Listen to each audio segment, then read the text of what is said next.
through, we went through some of the rotational plane and standing, but I wanted to kind of take that up a notch. So while you guys are sitting right now, or you can do it in standing, I just want you to take your hands across your chest and see if we can rotate to one side, come back to the center, rotate to the other side.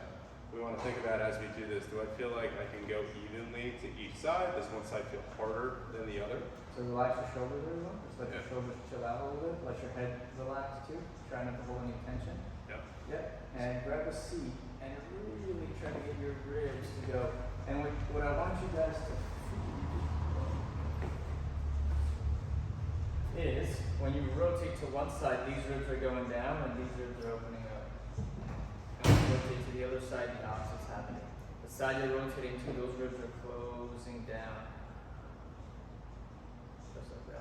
How you might know if your ribs are actually doing that, if you breathe in, when you rotate to the right, you would want to feel how the air goes into the right side of your rib cage a bit more.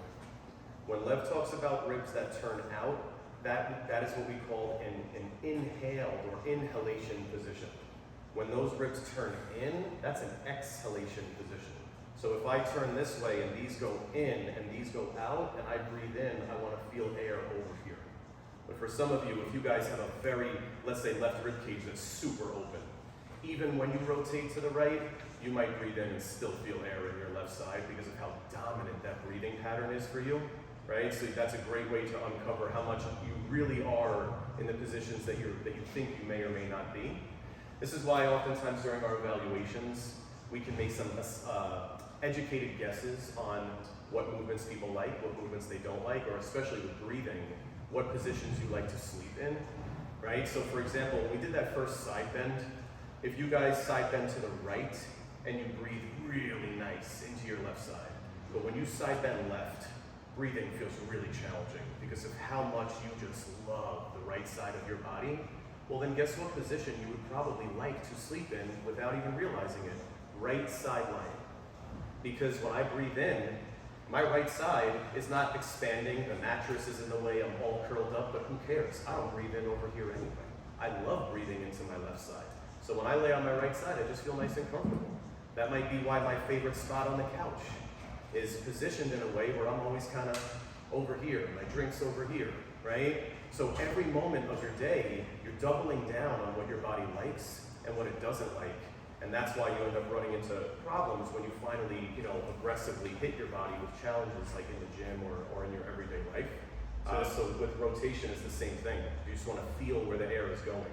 To piggyback off of that side bending comment, and this will actually kind of streamline things for us a little bit, we all went through that side bending plane and kind of felt what that was like, right?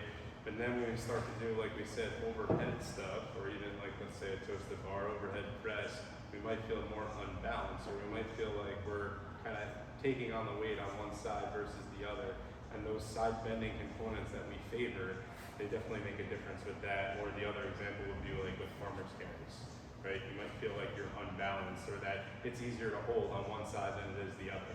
And that's just something we wanted to bring to light. What I wanted to do with this drill, I know we did rotation standing, we've just done it seated, but I want to talk about the concept of that when we add like resistance and make something more difficult, it's even more challenging to manage that movement. So we want to take this movement and go into a hands and knees or quadruped position. So track which movement was like a little bit more difficult for you, or maybe which one you were having a more difficult time breathing in. Now when we go into a hands and knees position, this isn't necessarily the most functional position for all things, but it does help you start to challenge that movement in a different way, adding resistance. So Mike's going to go through rotation to the left side since you guys are on this side of his body. What he's going to do is he's going to pull his left shoulder blade back. That's going to help open up and rotate the left side of his rib cage. He should feel some of the shoulder blade postural muscles that are kicking in there. And then if he pushes through his arm, we talked about that sternum moving. We want it to move to that left side. As he pushes through his right arm, he's going to rotate even more to that side. There's a pull mechanism and there's a push mechanism. So as he pushes through, he's going to get to feel some of his obliques on the side of it. So let's all go into the quadruped or hands and knees position. And we want to trial. You can try both sides, but start with one side. We want to lift up the arm, pinching the shoulder blade back. A lot of you will automatically start to feel your upper track kick in, start to shrug. Again, you're trying to use a different plane of movement. So try to keep that shoulder blade relaxed. try to keep your arm underneath you. A lot of us will try to start doing this as we rotate out to the side. Try to keep that hand underneath you and pull straight up towards the ceiling. When you hit your point with the shoulder blade, you want to then push through that arm to get a little bit more rotation. And again, we're looking for the feel. We want to feel some of our postural shoulder blade muscles kicking in, and then we also want to feel the obliques on the side as we do that. So you want to imagine that your sternum is looking at the hand that got lifted. Your face looks straight down at the ground so that it doesn't flow with your ribs. And then you come on back, and now your sternum is looking directly between your hands, and then you turn the other way. There you go. It's a lot more about the side that's pushing into the ground than it is about the side that's pulling you up. And if you keep your ribs in a good position, you should feel some abs here as well. So as you rotate right here, there you go. Nice long left arm, sternum is looking to the right. There you go. And then you rotate the other way, same thing. Right arm is nice and long. Good. Nice.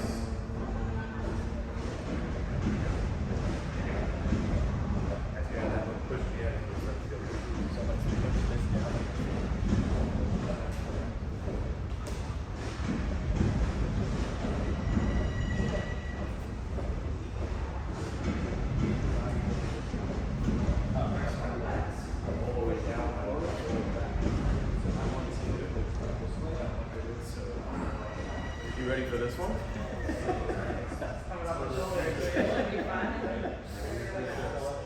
So you don't. I'll tell you what, when your shoulder hurts, Doesn't anymore. when you're doing like rehab and stuff like that, a lot of times all the exercises are for your actual shoulders. These movements are asking how well your rib cage can move. And because your shoulder sits on your rib cage, it's a great way to indirect influence your shoulder blade, right? Without trying to crank through scariness or discomfort because you're moving that thing that really angry, you know? Yeah. But you said it was your rotator cuff, right? And a partial tear. I'm sure you're gonna feel a lot of that when you're. A lot of people who have rotator resistance, because you don't know the rotator cuff is all back here, right? And that's, Mine were here. yeah, so the rotator cuff muscles are here and they hang right around there, and when they get torn, pulled, strained, you feel the pull, and a lot of times on that like front side of articulation. A lot of it is because we talked about before, when a muscle is overly stretched, how weak it is. When you have that flexed rib cage, it pulls your shoulders a little forward, and those posterior muscles that I was just talking about, they get really stretched out. So then you do something explosive, quick in the gym, I not have it on video. It was a snap. yeah, so if you're trying to go overhead, but your ribs don't know how to go with you, right?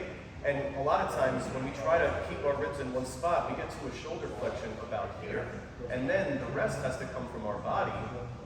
But many of us don't know how to move our ribs. So instead of my mid back helping turn my chest up and get me here, where I can press straight up and down and feel comfortable here, instead my ribs stay really flexed, and the only way I can get my arms back is by using my lower back, or just cranking through my actual shoulder capsule, and then tearing everything to bits. So for you, if you're trying to, if you're trying to do a whole bunch of these and all this stuff, that's great.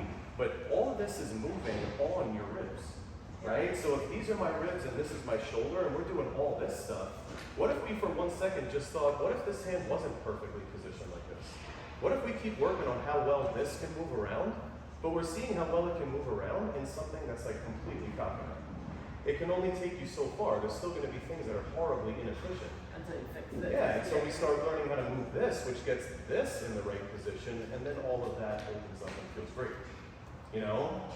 Okay, so the last thing that we're going to go over from a drill perspective is going to be, Mike, did you want to show something else? Or? No, it's okay. He just got to work on it himself. Yeah. The last thing I want to show you guys from a drill perspective is just having a little bit of awareness of your feet, especially as you do certain movement patterns, certain lifts in the gym. So oftentimes we feel like we're bridging the gap with a lot of people on their feet, and the fact that your feet are actually sensory organs that pick up information from the ground and tell your body where it is in space, right? And that kind of cues certain muscles. So the reason why we had you guys put your heels on the wall or on the bench is because your heels are a major cue for your hamstrings to activate as you land and heel strike, and they pull the pelvis into the position. This is some of that reconnection that we're talking about. So the last concept we're going to be talking about is the fact that your feet are supposed to assume certain positions. There's pronation when you're loading and your arch flattens towards the ground. And then there's supination where you're unloading and your arch pulls up as you unload. So that arch doming, right? We want to maintain 3 major points of contact, especially when we're doing lifts. You want to have contact with your heel, your big toe, and your pinky toe, right? So we want to make sure that we feel those points of contact. So one of the things that we went through today was we went through that rotational cut of the pelvis, right? We talked about keeping the knees loose, keeping your feet planted. Well, the first thing you want to say is, are my feet facing forward? Because for many people, they're not. And the second thing that you want to, a lot of people are out like this, is kind of what we're talking about. The pressure of their feet will be consistent, including when they lift. So if you put your feet neutral in normal position, you should feel each of those 3 points that I talked about. The inside of the arch, the big toe, kind of the pinky toe, the knuckle of that area, and then the heel. If we go through rotation and standing, and all of you can try this again right now, but now with a little bit more awareness of your feet, as you pull back one hip and rotate to that side, that pressure is going to shift and translate. You're going to start to feel more weight and pressure on the outside of your foot into your heel. And on the left side, if we're going right, on the left side, you're going to feel it more on the inside of the arch as you shift to that side. So if you're doing a lift, let's say a squat, and you're dropping down, and all of a sudden you feel more pressure to the outside of your right foot and your heel, and you feel it on the inside of your left foot, chances are you're adding a little bit of rotation and biasing going to one side. This is like, and it might happen at a certain point in your squat. Maybe you get midway through, and then all of a sudden that starts to shift. Raising your awareness to your feet and what they are feeling can make a big difference with understanding some of the ways that you might be compensating and managing these pressures. The goal today is definitely not to make this a 2-hour presentation, so the last thing we want to leave is just some time for some Q&A. If you guys have, we kind of threw out to you guys, do you guys have any injuries or issues or certain lifts that bother you or something you plateau with? Did anything come to mind as you guys were going through the presentation? And, you know, are there any specific questions, anything we didn't touch on, anything that you want to know about or know a little bit deeper that we did touch on? Just let us know. We're more than happy to answer any questions.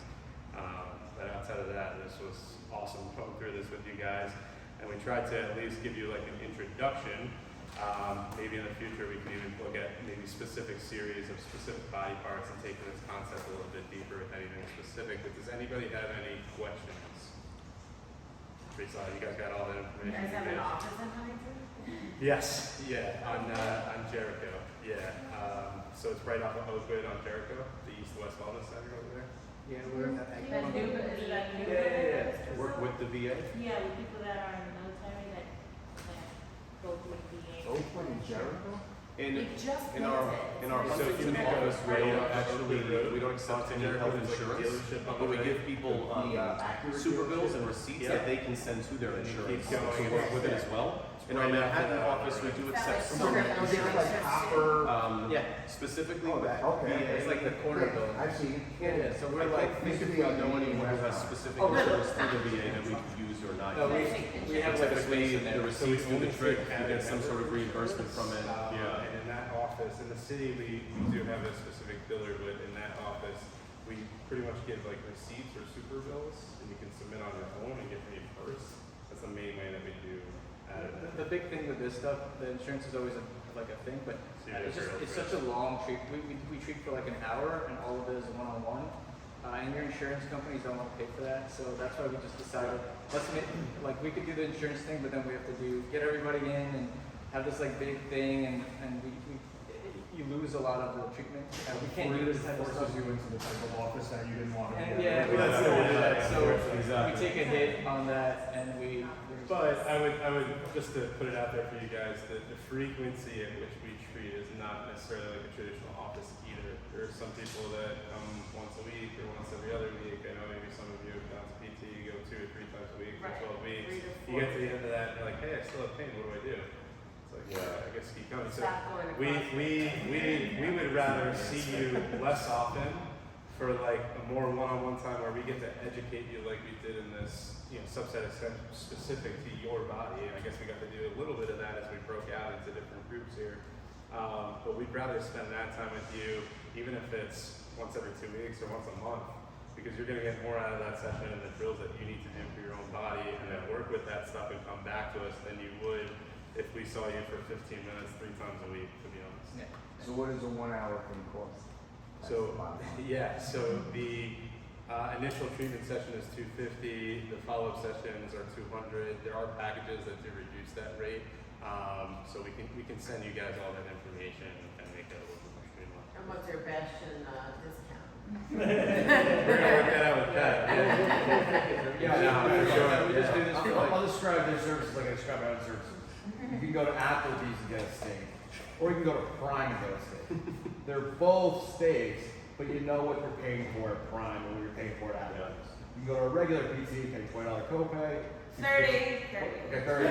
See someone for 15 minutes, get no personal attention, or you can pay a little bit more, go to these guys and get out of here. But I just want to let you know, whether you come see us in office or not, we want to bring a new concept of how to deal with these issues to you guys. Like, if we can have a better sense of how we move, you're going to get out of pain and perform better. It's not just about getting something weak, stronger, or I don't know, putting some heat or stim or whatever on it. It's really about connecting with your body and moving better, so you can perform better here and outside of here. It's just a new paradigm that we're trying to push in the area. We'd love to see you in our office, but we would also love to come here and kind of work with, maybe we could do like a hip thing or a knee thing. And Yeah, if you do guys like a have sit-down that, rep, and it won't pay the cost to you. We just want Lower you guys back to- thing? While we got you guys here, is there one thing that stands out? You guys are like shoulders, we're all dying with shoulders, or is there a specific knees? Knees and shoulders. Okay. For me. Mine is all, Okay. mine Or is a all shoulder, I back. should say. Single shoulder. Yeah, so we're more than happy to dig in, go a little deeper, and now that we kind of gave you the intro, I would hope that in the future we can make it more activity, drill based, get you guys to just feel things and learn and ask us questions, because I really enjoyed most of all the breakouts that we did and having individual issues or problems, especially as we transition from a non-weight bearing position to a weight bearing position, and those individual things is why we're here. We want to give you guys some solutions. Cool. Does anybody Give have? these guys a hand. Yeah, Thank you. Can I ask you guys, what exercise were you guys having difficulty with or something like that? Were any of these things seem helpful to kind of break through that plateau or maybe that you were having? Where is there, the movements, the restrictions, what you guys, Anyone share? excel at or struggle with that made a little bit more sense today? I think the snatch made a lot of sense, because even, from Tuesday, we were trying to snatch and I just wasn't locking out, I wasn't getting under the bar, it's probably a mobility issue that I'm having. Yeah, and also just to be clear, we talk about this when we work with let's say golf pros or something like that. We are experts of the human body. We don't have the skill sets that Pat has in regards to personal training. So one way that we could work really well all together is let's say you're having a difficult time executing what Pat is trying to tell you to do. We could maybe figure out that foundational why you can't do what he's telling you to do. We can't necessarily give you the same level of advice that he would give you for how you're going to lift and move and all of that. So I think it's important to our place is more kind of figuring out where are things out of position and what do you need to access and help you do the movement that you're looking to do. An analogy for that, like I said with golf, is if somebody's just really having a tough time just getting their weight on their back foot and their backswing, we can understand, maybe they have an issue in the rotational plane and they're not able to load and shift their pelvis onto that side. Let's give them a repositioning drill that helps them load that. Maybe you could do something, if you ever did this again, do something do a squat day or something. Yeah, that'd be You sick. work us on the squats and you guys evaluate everything 100%. as we do it. I love that. Yeah, that'd be sick. Yeah, if you guys are ever just constantly coached on hey, bring your hips back, and you're like, I am. I'm trying. Those are those moments that we're talking about where it's not always related to pain and discomfort. A lot of times it's just also related to those types of things where you're every time I squat, I try my damnedest to bring my hips back, and I feel like I can't, or the moment I bring them too far back, I feel like I'm falling back, right? A lot of times we tie that back to other areas of the body. So you got the barbell on your back, you're thinking hips, hips, hips, hips, hips, you're doing everything that you can, and it just never clicks. And it sometimes will be the exact example that I gave earlier of like, if you have a rib cage that's particularly flexed, every time you bring your hips back, you feel like you're falling back or you're falling forward. And instead, the real trick is like, can I balance my hips with some better rib cage mobility? All of a sudden, bringing my hips a bit further back is not that crazy. And I just never thought of that before. You know what I mean? So for some people, when we do those things and we say, no, it's up here, sometimes they actually progress crazy fast. And it's just because they literally said, oh, I didn't even know that was a thing. Then we go through some drills and we're like, you have it. You just never use it.